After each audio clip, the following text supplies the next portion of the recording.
এই যে আজকে 12টা রোজা, কোনোদিন ভাত হয়, কোনোদিন হয় না। এই যে 12টা রোজার মধ্যে একদিন আমি ইফতারি খাইতে পারি না, এখন পর্যন্ত না। তারেক রহমানের কাছে আমার আকুল আবেদন যে জুলাই যোদ্ধা শহীদ ইউসুফকে জানো, তাকে শহীদি মর্যাদাটা শেষ হয় সম্মান মতো দেয়। আমি হাজারীবাগ থানার ছাত্রদল কর্মী, জুলাই যোদ্ধা শহীদ ইউসুফের মা। 4 আগস্টে যখন জিগাতলা ইবনিসিনের সামনে গোলাগুলি হয়, সেখানেও সে যায়, সেখান থেকেও তাকে আমি নিয়ে আসি। কিন্তু 5 আগস্টে ও শেষ বিদায় নিয়ে যায় আমার কাছ থেকে। ও বইলাই যায় যে মা, আমি শহীদ হইতে যাইতেছি, আমি ইনশাল্লাহ শহীদ হয়ে ফিরবো।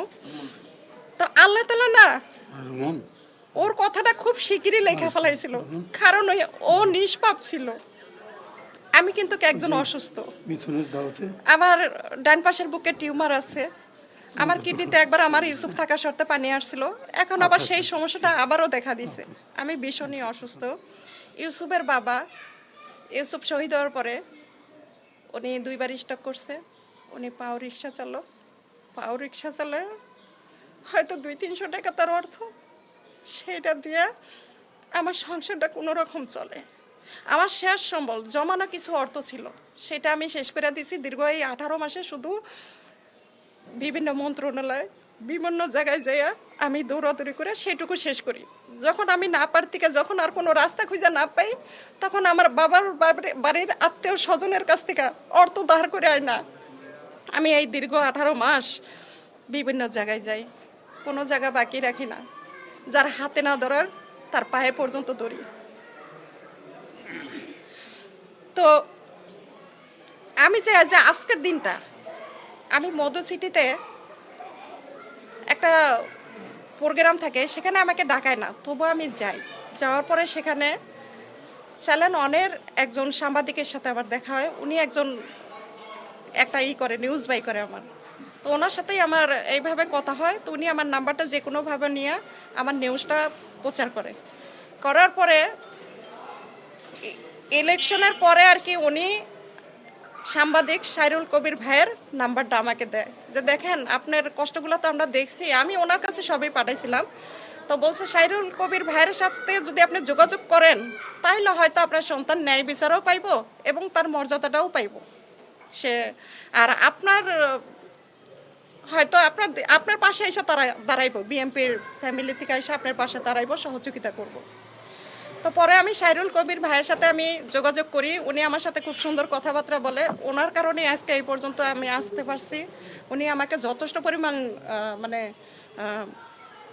সহযোগিতা করে। আর সবচেয়ে বড় কথা হইলো, এই যে সাংবাদিক ভাইরা আছে না, মানে অনেক সময় শুনতাম যে এরা ঠিক মতো কাজ করে না, কিন্তু আজকে এই সাংবাদিক ভাইদের কারণে, আমি এদেরকে ধন্যবাদ দেওয়া ছোট করবো না, আমি আজকে এদের কারণে এই পর্যন্ত আমি আসতে পারছি। এরা যদি আমার পাশে না থাকতো, তাহলে আমি এই পর্যন্ত আসতে পারতাম না, কখনোই না।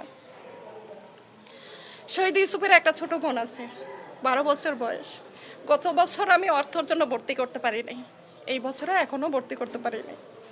এই যে আজকে 12টা রোজা, কোনোদিন ভাত হয়, কোনোদিন হয় না। এই যে 12টা রোজার মধ্যে একদিন আমি ইফতারি খাইতে পারি না, এখন পর্যন্ত না। হয়তো পান্তা কয়টা ভাত আর নাইলে শুকনা কয়টা মুড়ি, এর থেকে বেশি কিছু আমার জোটে না। নিজে তো যেমন তেমন করে 2 বয়স্ক বুড়া বুড়ি খায় নেই, কিন্তু আমার বাচ্চা মেয়েটা যখন ইফতারের সময় হয় না, তখন ওর মুখের দিকে আমি তাকাইতে পারি না।